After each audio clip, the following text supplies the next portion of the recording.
Hello dear HSC শিক্ষার্থী ভাই বোন, আশা করছি আপনারা অনেক সুস্থ আছেন, ভালো আছেন। আপনাদের টেস্ট পরীক্ষা চলমান আছে, ঠিক সেই মুহূর্তে আমরা আপনাদের জন্য আমাদের অফলাইন ব্যাচের সাথে অনলাইন ব্যাচকে কানেক্টেড করে একই সাথে আমরা চালু করতে যাচ্ছি আমাদের অফলাইন প্লাস অনলাইন ব্যাচের একটি প্রোগ্রাম। অর্থাৎ আমাদের ব্যাচে যারা অফলাইনে পড়বে ঠিক সেই সাথে সাথে তারা যেন অনলাইনেও সাপোর্ট পায়, সেজন্য আমরা পুরো অনলাইন প্লাস অফলাইন বেস একটি ব্যাচ চালু করতে যাচ্ছি ফেব্রুয়ারির 15 তারিখ থেকে। ঠিক সেই ধারাবাহিকতায় আজকে আমরা আপনাদের সাথে কথা বলবো ছোট্ট একটি টপিক্সের সামান্য ছোট একটি পার্ট নিয়ে, সেটি হচ্ছে মডিফায়ার নিয়ে। দেখুন, আমরা মডিফায়ার বলতে কি বুঝি বা মডিফায়ার কিভাবে আলোচনা করতে হয় এবং মডিফায়ার পরীক্ষায় কিভাবে অ্যান্সার করতে হয় তা নিয়ে ছোট্ট একটি ক্লিপস আমরা দেখার চেষ্টা করব। খেয়াল করুন, আমরা প্রথমত বলি হচ্ছে মডিফায়ার। মডিফায়ার শব্দটি মূলত আসছে কোনো কিছুর মডিফাই থেকে। মডিফায়ার শব্দটি আসছে কোনো কিছুর মডিফাই থেকে। মডিফাই করার অর্থ কি? আমরা কোনো কিছুকে মডিফাই করার কথা বলি, বিশেষ করে মডিফাই করার অর্থ হচ্ছে কোনো কিছুকে বিশেষায়িত করা। কি বললাম? বিশেষায়িত করা। মডিফায়ার শব্দের অর্থ হচ্ছে কোনো কিছুকে কি করা? বিশেষায়িত করা। ঠিক সেই ধারাবাহিকতায় আমরা যদি বলি যে মডিফায়ার সাধারণত কী কাজ করে থাকে, মডিফায়ারের কাজটা কি? তাহলে মডিফায়ারের কাজ হচ্ছে কোনো ওয়ার্ড বা ফ্রেজ বা কোনো ক্লজের পূর্বে বসে সেই ওয়ার্ড বা ফ্রেজ বা ক্লজকে একটি ওয়ার্ড দ্বারা কী করা?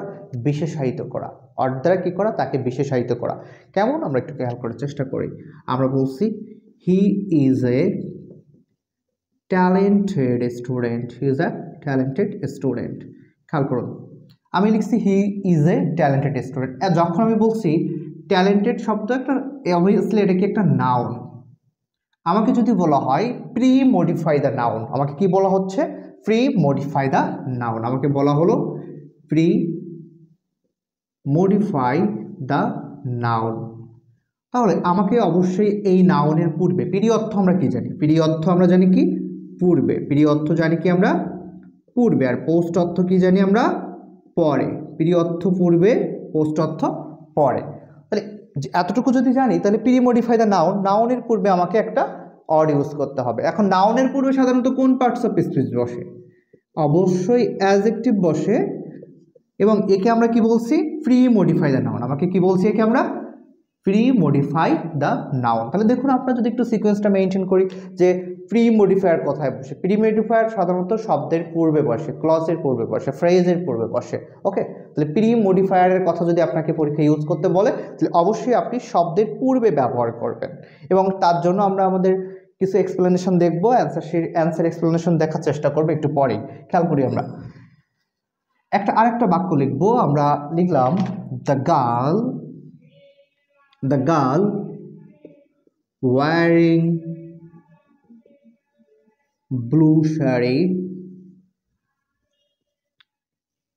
is known to me.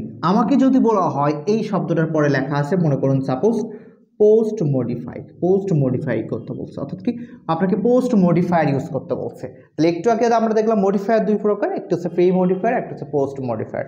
যখন আমাকে বলছে পোস্ট মডিফায়ার ইউজ করতে, তখন আমি লিখলাম ওয়ারিং ব্লু শাড়ি। তাহলে আমরা পোস্ট মডিফায়ার হিসেবে আমরা এটাকে বিবেচনা করতে পারি। তাহলে আপনি এতক্ষণ যা দেখলেন সেখান থেকে আমরা মূলত দুইটা ইনফরমেশন পেলাম। নাম্বার 1 মডিফায়ার কি, নাম্বার 2 মডিফায়ার কত প্রকার, তাই তো?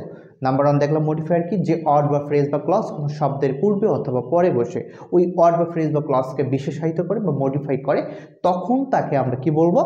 অবশ্যই মডিফায়ার বলবো। এবং এই মডিফায়ার প্রধানত দুই ধরনের হয়ে থাকে, একটা হচ্ছে প্রি মডিফায়ার, একটা হচ্ছে পোস্ট মডিফায়ার। এই দুইটা মডিফায়ার, তাই না? Pre and post.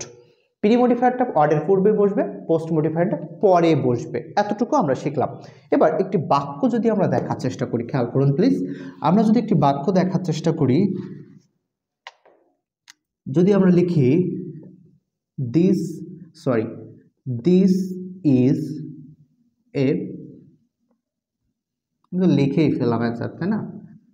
This is a beautiful country. আমাকে যদি বলা হয় এই শব্দটাকে মডিফাই করতে, তাহলে আমি অবশ্যই বিউটিফুল শব্দটা লিখেই রাখছি অলরেডি, তাই না? তাহলে মডিফায়ারকে কান্ট্রির মডিফায়ার হিসেবে কাজ করছে কি? বিউটিফুল। এবং কার মডিফায়ার? কান্ট্রি, অবভিয়াসলি একটা নাউন। তাহলে আমরা বলতে পারি প্রি মডিফাই দ্য নাউন, তাই না? Pre modify the noun. আমি যদি বলি, আরও একটা বাক্য বলি, হি ইজ এ ম্যান। এখন আমাকে বলা হলো প্রি মডিফাই দ্য নাউন, তাহলে অবশ্যই আমাকে কি করতে হবে, অবশ্যই আমাকে কি ইউজ করতে হবে, অবশ্যই আমাকে এখানে ইউজ করতে পারি এখানে আমরা young man, he is a young man. তাহলে দেখুন আমরা মূলত হচ্ছে প্রি মডিফায়ার বা পোস্ট মডিফায়ারের ব্যাপারটা বুঝলাম। এবং মনে রাখবেন আমাদের এইচএসসি পরীক্ষায় আমরা যে পরীক্ষা দিব, এইচএসসি পরীক্ষায় আমাদের যে কোশ্চেনগুলো এসে থাকে, বিগত বছরের কোশ্চেন যদি আমরা অ্যানালাইসিস করি, সেখান থেকে আমরা 3 ধরনের কোশ্চেন দেখতে পাই। নাম্বার 1 হচ্ছে modifier with noun, modifier with verb. Number 3, modifier with adjective। Basically আমরা মূলত এই 3 ক্যাটাগরির মডিফায়ার আমাদের পরীক্ষার ক্ষেত্রে দেখা যায়। তাহলে মডিফায়ার উইথ নাউন যদি বলে তাহলে সবসময় আমাকে চিন্তা করতে হবে অ্যাডজেক্টিভ, যদি ভার্ব নিয়ে বলে আমাকে চিন্তা করতে হবে অ্যাডভার্ব নিয়ে, যদি আমাকে অ্যাডজেক্টিভের মডিফায়ার ইউজ করতে বলে তাও সেক্ষেত্রেও আমাকে অ্যাডভার্ব নিয়ে চিন্তা করতে হবে।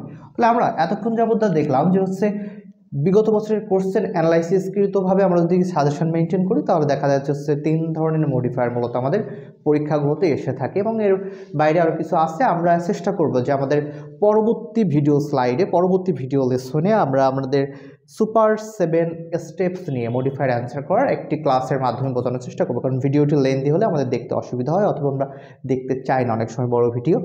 যাই হোক সমস্যা না, আমরা পরবর্তী ভিডিও ক্লাসের মাধ্যমে আমরা চেষ্টা করবো আমাদের সুপার 7 টিপস অর স্টেপ নিয়ে আলোচনা করার। সে পর্যন্ত সকলে সুস্থ থাকবেন, ভালো থাকবেন এবং আমাদের অফলাইন এবং অনলাইন ব্যাচ একসাথে কম্বাইন করে আমাদের যে এইচএসসি ফাইনাল ব্যাচ 2025-এর যে প্রোগ্রাম আমরা চালু করতে যাচ্ছি আগামী ফেব্রুয়ারির 15 তারিখ থেকে, অবশ্যই আপনাদের সুযোগ থাকলে অবশ্যই আমাদের এই কোর্সটি এনরোল করবেন এবং আমাদের সাথে সংযুক্ত থাকবেন। আপনাদের সবাইকে most welcome. Thank you very much for watching this lesson.